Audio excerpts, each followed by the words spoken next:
As a prelude to the African Union Extraordinary Summit this weekend that will focus on the African Continental Free Trade Area and silencing the guns by 2020, a council meeting that places the AU's relationship with the UN front and centre. The African Union has recognized the nexus between peace and development. In this regard, the AU has aligned the African peace and security architecture with Agenda 2063, the blueprint for Africa's development. This approach aims to prevent and end conflict through dialogue, mediation, peace support operations, and a sustained focus on post-conflict reconstruction and development. The invaluable role of the United Nations in support of these African-led initiatives cannot be overstated. He acknowledged the strategic partnership between both organizations and in peace operations on the continent, in the Central African Republic and Mali, the AU-UN hybrid mission in Darfur, and the AU mission in Somalia, among others, commending the brave African women and men who continue to give life and limb in supporting peace operations. Despite the significant gains we have made, we remain concerned at the immense humanitarian challenges faced as a result of ongoing conflicts on the continent and COVID-19 pandemic. South Africa supported the Secretary General's call earlier this year for a global ceasefire to respond to the humanitarian challenges posed by the pandemic. For his part, the UN chief acknowledged that continued close collaboration will be key to ensuring peace in Africa, including silencing the guns. The challenges loom large. New conflicts are erupting, the climate emergency is raging, and the COVID-19 pandemic is exacerbating fragilities, impacting disproportionately women and the most vulnerable. As in other parts of the world, trust is being eroded, which underscores the importance of good governance and respect for human rights. This is not just essential to the continent's development, it is also crucial to peace and security. Dealing with the pandemic must not take attention away from maintaining peace and security in Africa. The AU Commission Chair said the Africa we want also believes in the principles of international cooperation to address common challenges as one global community, calling the AU-UN partnership a blueprint of multilateral cooperation. In this regard, I will continue to urge the international community, in particular the UN Security Council, to acknowledge the principles of burden sharing for the maintenance of global peace and security. This should include the predictable, sustainable, and flexible financing of AU-led or authorized peace support operations based on the principle of the use of UN-assessed contributions.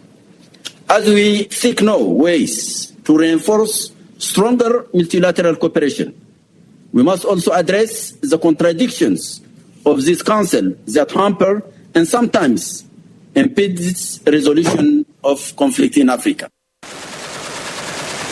While broadly praising the partnership, Faki also criticized the unsatisfactory relations with the Security Council, as evidenced by the difficulty the AU has had in asserting its role in resolving the conflict in Libya, and the centrality of Africa addressing African challenges. Sherwin Bryce-Pease, SABC News, New York.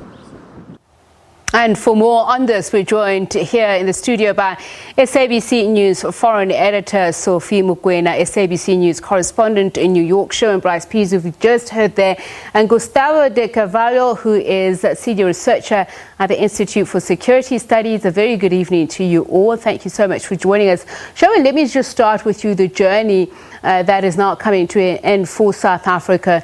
How would you say it's best used its position on the Security Council and the African Union to not only highlight the challenges that Africa faces, but to resolve them?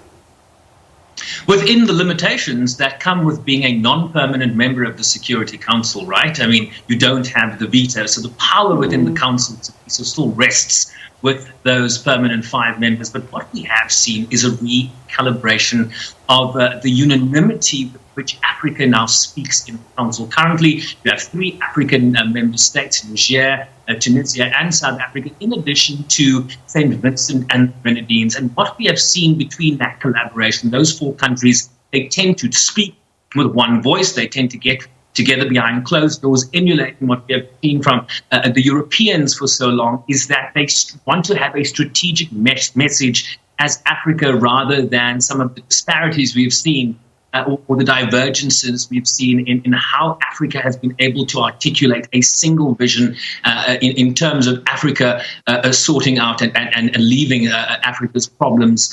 So essentially that has driven South Africa's tenure in the Council, of course, handing over to Kenya on January 1st, but also really trying to emphasize Africa's role in resolving these conflicts. For example, the Libya question has been a very difficult lift for Africa, for South Africa. You remember Tsepiso, South Africa was on the Security Council in 2011 when they voted in favor of that no-fly zone that essentially started what we have seen over the last decade in Libya. And so they've really tried to speak with one voice in reasserting themselves, because at the end of the day, over 70% of the agenda of the UN Security Council deals with Africa. We heard President Ramaphosa speak specifically to the importance, therefore, of the strategic partnership. So let's listen to how we put it.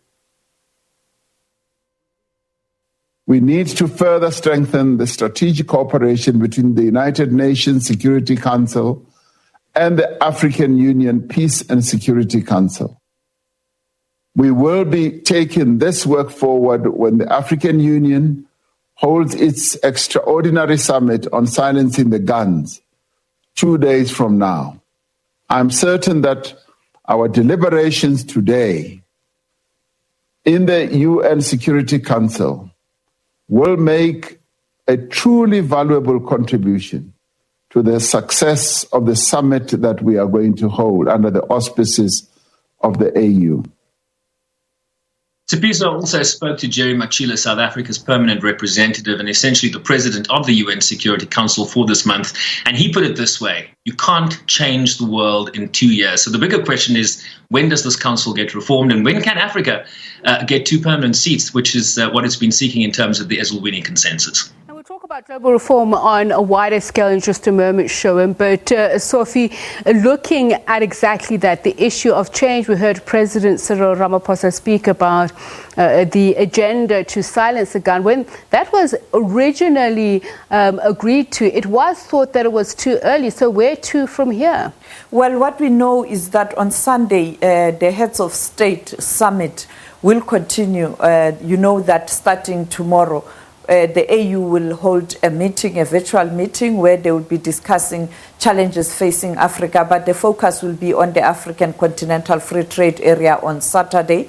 But on Sunday, they will focus on peace and security and, of course, silencing of the guns. We are told that they are going to extend this campaign to 2030 to ensure that this is achieved, because you know that it was very difficult this year to achieve that goal of silencing the guns in 2020 due to COVID-19. We also saw some other conflict in countries such as Ethiopia. We're talking about Mozambique. You still have outstanding matters in the CAR. You have challenges in the Great Lakes region, and even though there's relative peace, but there are still pockets of conflict in that area. And therefore, this Sunday, the heads of state and government will really focus on how are they going to ensure that they do achieve this objective of silencing the guns this time around in 2030. And they have taken a decision to review the outcome or the process or the implementation thereof or the campaign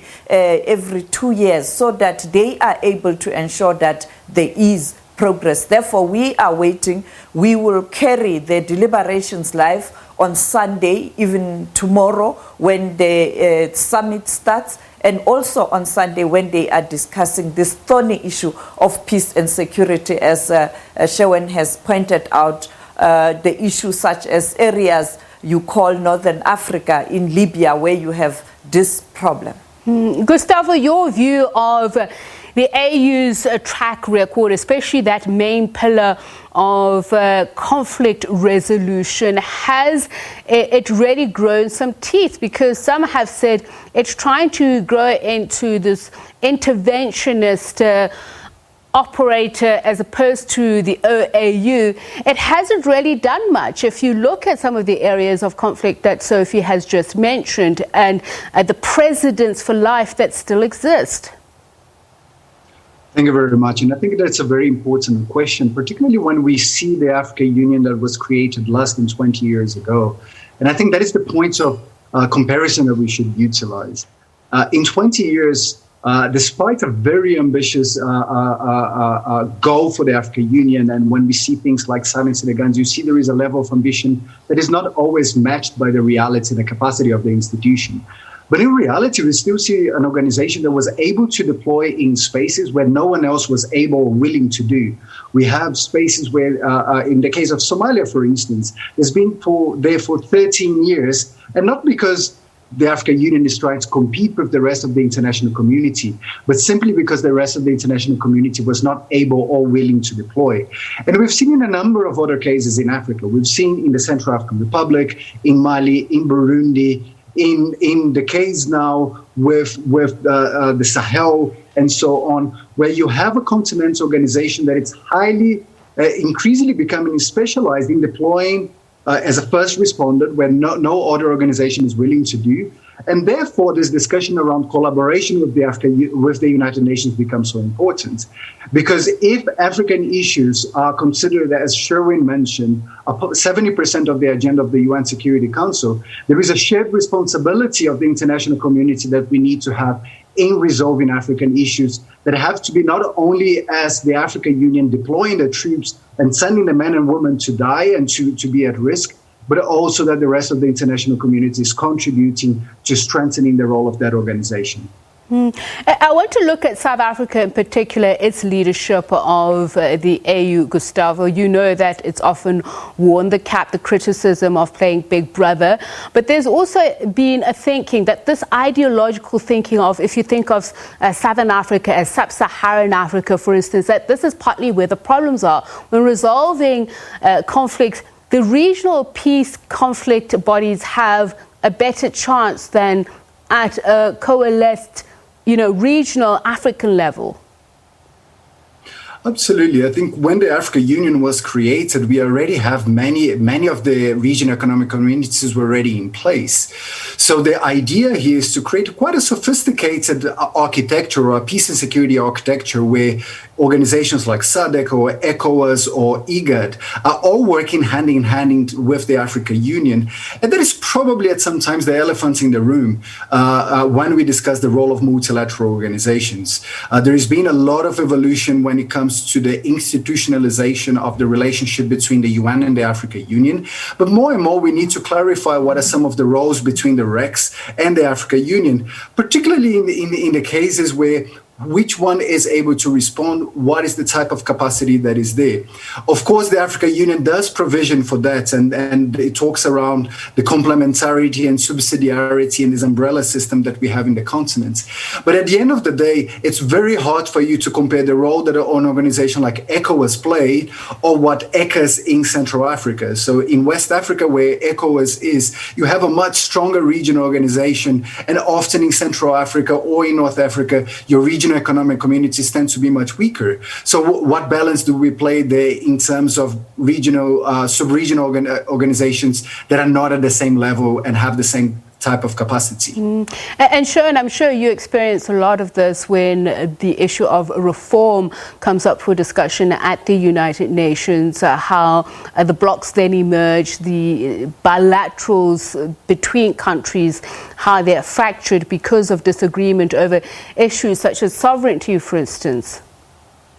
Absolutely, and that is this is a long-standing issue at the UN. So intergovernmental negotiations have been going on for more than a decade, and of course the discussions around the broad-based discussions around reforming the Security Council have gone on for more than 25 years, and we are no closer to a resolution. And it's something that we raise constantly as African journalists at the United Nations. When are we going to see a reformed council? Just based on the arguments that that are getting stale, quite frankly. Where is the red line in the sand? When do countries say, I'm not going to be part of a body that is as undemocratic as the 15-member Council of the United Nations is? In addition to what Gustavo was also talking about, and I want him to talk a little bit about the assessed contributions of the United Nations in funding African Union authorized and African Union led peace operations. As you were both pointing out earlier, Sophie, there are disparate regional blocks that have different levels of access to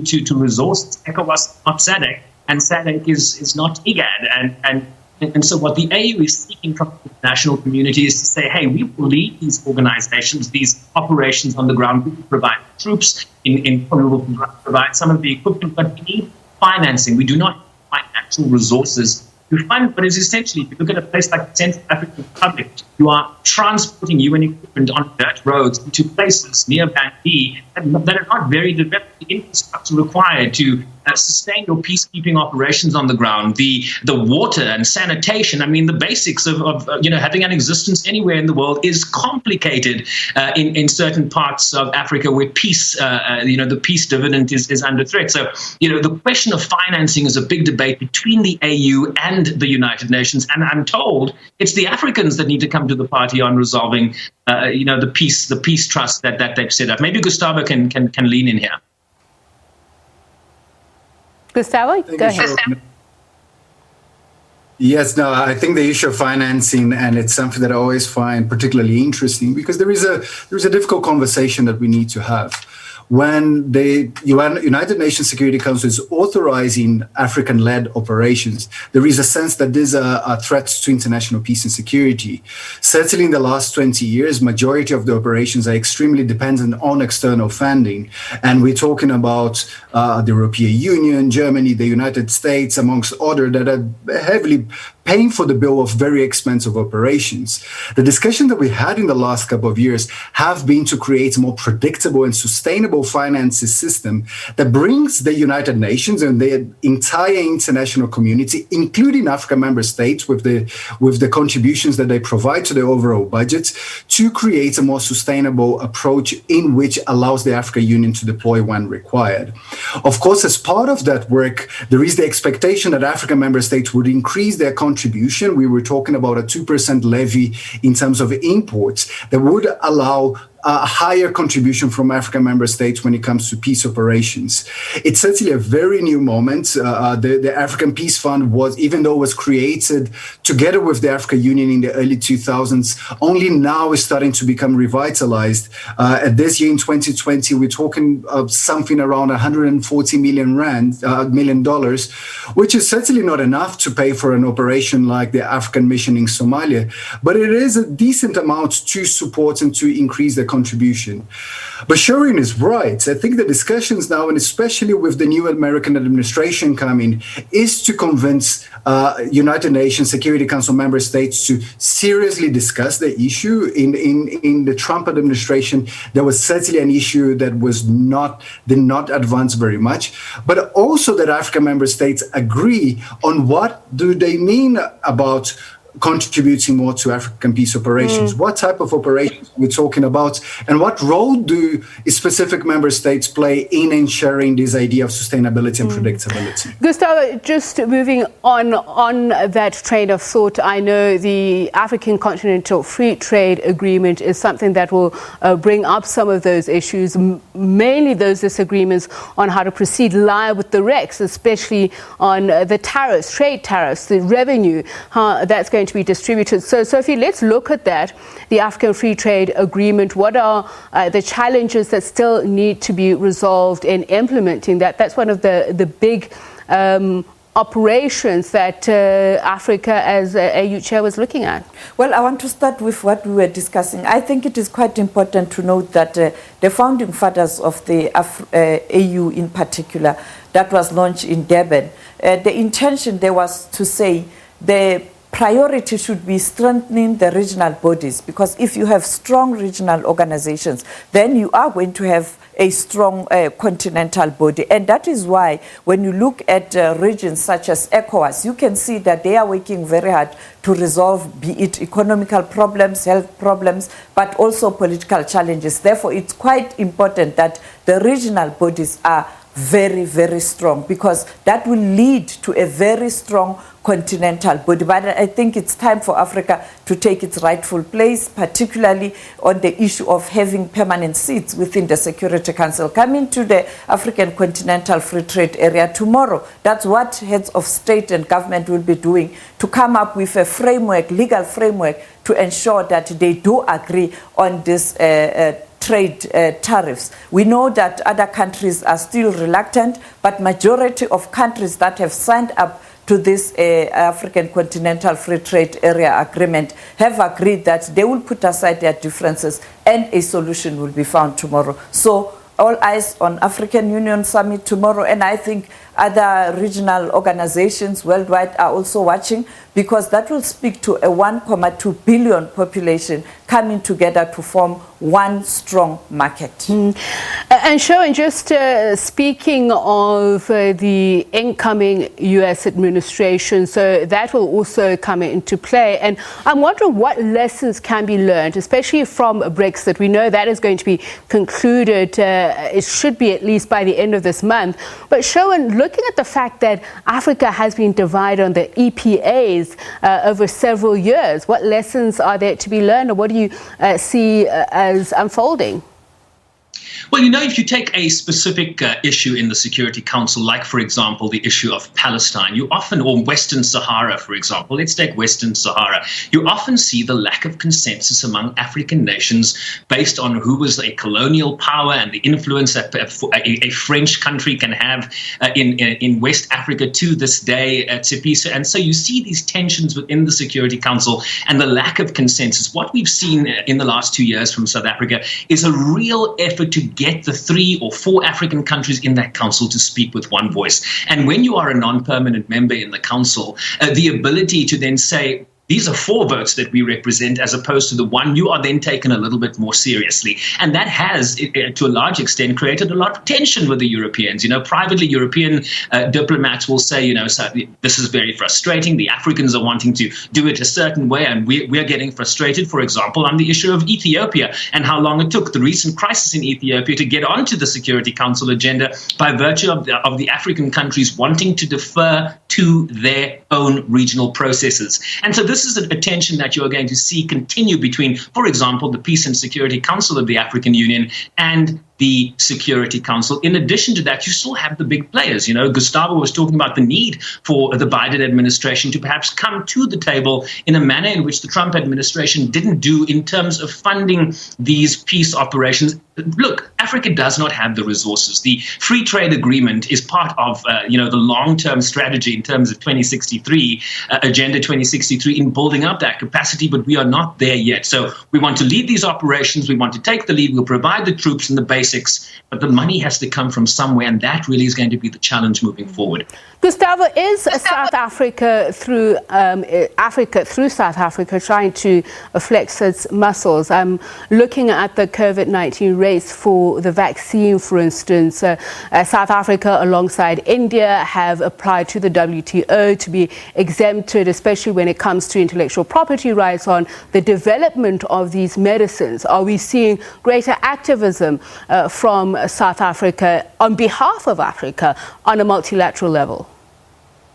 I think there is certainly an understanding for weaker member states, and South Africa, even though we are an emerging power, we're still much weaker than the permanent members of the UN Security Council. That a great way of gaining leverage and influencing decision-making is by coming together. And of course, that won't be possible in every single issue. And I think Sherwin mentioned some of the issues in which the continent was not able to vote together. But when the continent comes together and is able to speak with a unified voice, it's much much harder to break that position, particularly when it relates to African issues. We've seen in the Security Council in the last 2 years some really interesting positions from African member states, for instance, in the case of Darfur, where they effectively were able to stop discussions in the Security Council until the continent would position itself. And part of that is that understanding that if the moment that we come with a stronger voice, we are able to, on the one side, deal with the United States, with France and the UK, but also with Russia and China, and to provide an alternative way in which resolutions of conflicts can be dealt with within the continent. So I think it is something that we should expect to be continuing in the future. It's quite unprecedented, the number of joint statements and joint positions that we've seen in the last 2 years. And we would hope that there is increasingly institutionalization of joint efforts will continue after South Africa leaves and Kenya replacing the country in the Security Council from January 2021. Thank you so much. That's a great note to leave it on. Thank you very much to SABC News Foreign Editor Sophie Mokoena, SABC News correspondent Sherwin Bryce-Pease, and Gustavo de Carvalho, who is a senior researcher at the Institute for Security Studies. Now, in news just in, there's been more drama at the Nelson Mandela Bay Council this afternoon. The Speaker, Vuyelwa Mafaya, was removed from the chambers by two men in what has been described as kidnapping style. The incident apparently happened after delays during a council meeting held to elect a new mayor. Mafaya had been granted a court order for an urgent meeting to elect a mayor, and her removal was apparently to stop this from going ahead.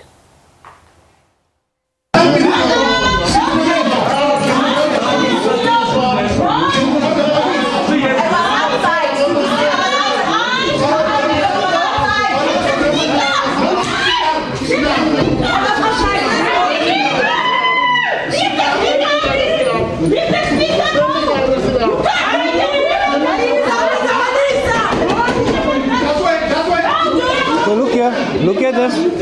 Look at this. Close the door again. Now